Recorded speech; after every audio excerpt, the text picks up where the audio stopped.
হযরত আদম আলাইহিস সালাম আকাশকে লক্ষ্য করে বললেন, হে আকাশ, তুমি কি আমার সন্তানদেরকে রক্ষা করার দায়িত্ব গ্রহণ করবে? প্রত্যুত্তরে আকাশ বললেন, হে আদম, আমি তোমার সন্তানদেরকে রক্ষা করার দায়িত্ব গ্রহণ করতে পারবো না। এরপর হযরত আদম আলাইহিস সালাম পাহাড়কে লক্ষ্য করে বললেন, হে পাহাড়, তুমি কি আমার সন্তানদেরকে রক্ষা করার দায়িত্ব গ্রহণ করতে পারবে? প্রত্যুত্তরে পাহাড় বলল, হে আদম, আমি তোমার সন্তানদেরকে রক্ষা করার দায়িত্ব গ্রহণ করতে পারবো না। অতঃপর হযরত আদম আলাইহিস সালাম জমিনকে লক্ষ্য করে বললেন, হে জমিন, তুমি কি আমার সন্তানদেরকে রক্ষা করার দায়িত্ব গ্রহণ করতে পারবে? প্রত্যুত্তরে জমিনও হযরত আদম আলাইহিস সালামকে একই উত্তর দিল।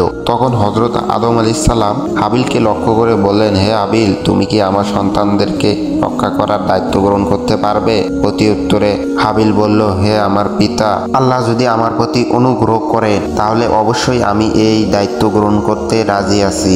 এরপর হযরত আদম আলাইহিস সালাম ও বিবি হাওয়া তাদের সন্তানদেরকে হাবিলের কাছে দায়িত্ব দিয়ে মক্কার উদ্দেশ্যে রওনা দিলেন। আদম আলাইহিস সালাম হজে গমন করার পরে কাবিল তার উদ্দেশ্য সিদ্ধির জন্য একটি সুযোগ পেয়ে গেল।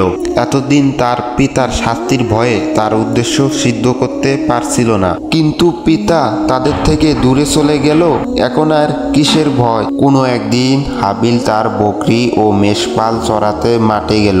এরপর সে ক্লান্ত হয়ে একটি বৃক্ষের ছায়ায় ঘুমিয়ে পড়ল।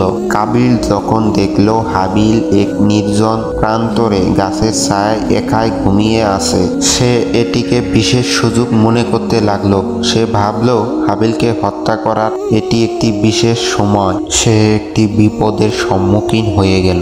হত্যা করবে তো ঠিকই, কিন্তু হত্যা করবে কি উপায় তা স্থির করতে পারল না। যেহেতু ইতিপূর্বে কেউ কোনো মানুষ হত্যা করেনি, তাই এই পদ্ধতি কাবিলের জানা ছিল না। মানুষ জাতির চিরশত্রু ইবলিস যখন দেখলো হত্যা করা নিয়ে কাবিল যখন একটি সমস্যায় পতিত হয়েছে, তখন সে ভাবতে লাগলো অবশ্যই আমাকে তাকে সাহায্য করা দায়িত্ব এবং কর্তব্য।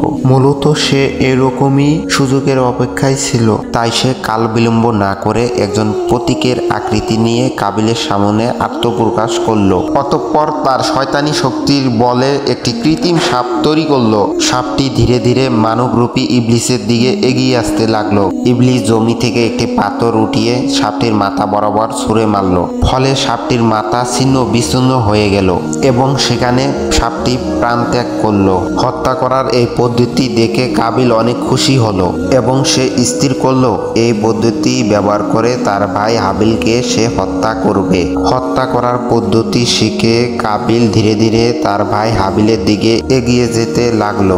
যখন সে হাবিলের কাছে পৌঁছে গেল, তখন সে একটা বিরাট পাথর হাতে তুলে নিল। অতঃপর পাথরটিকে ঘুমন্ত হাবিলের মাথা বরাবর লক্ষ্য করে প্রচন্ড বেগে ছুঁড়ে মারল। পাথরের আঘাতে হাবিলের মাথা ফেটে চৌচির হয়ে গেল এবং সে সাথে সাথে মৃত্যুর কোলে ঢলে পড়ল। হাবিলের মৃত্যু হলো তো ঠিকই, কিন্তু এখন একটি নতুন সমস্যা দেখা দিল।